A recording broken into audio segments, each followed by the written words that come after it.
প্রাচীন প্রস্তর যুগ থেকেই এই অঞ্চলে বসতি স্থাপন করেন নানা ধরনের মানুষ। প্রথমে এসেছিল অস্ট্রিকরা, তারপর দ্রাবিড় এবং মঙ্গোলয়েডরা। এদেরই সংকর স্রোতধারায় প্রবাহমান ব্রহ্মপুত্রের উপত্যকায় গড়ে উঠেছিল আদিম সভ্যতা। আজকে আমাদের জেলা কুড়িগ্রাম। কুড়িগ্রামের নামকরণ নিয়ে বেশ কিছু মতবাদ প্রচলিত আছে।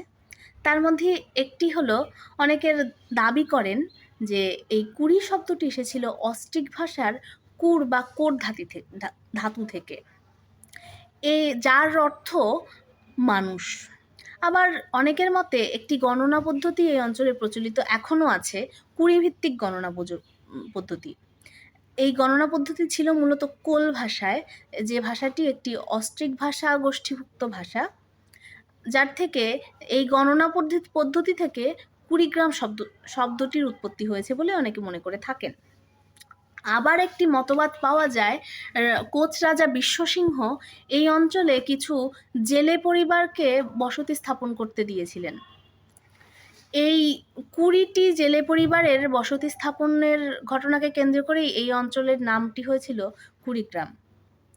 আবার অনেকের মতে যে এই অঞ্চলের আদিবাসী সম্প্রদায় কুড়ি নামক একটি আদিবাসী সম্প্রদায়ের বসবাস ছিল, যার থেকে এই নামটি হয়েছে কুড়িগ্রাম।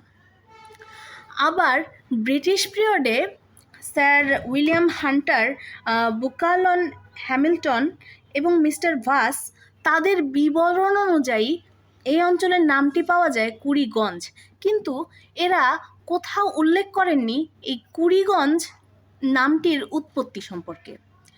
আবার এই কুড়িগঞ্জ থেকে কুড়িগ্রাম কিভাবে হলো তারও কোনো তথ্য পাওয়া যায় না। 1875 সালে কুড়িগ্রাম নামে মহকুমার গোড়াপত্তন হয় এবং 1984 সালে কুড়িগ্রাম জেলা হিসাবে প্রতিষ্ঠিত হয়। এই ছিল আমাদের কুড়িগ্রাম জেলার নামকরণের ইতিহাস।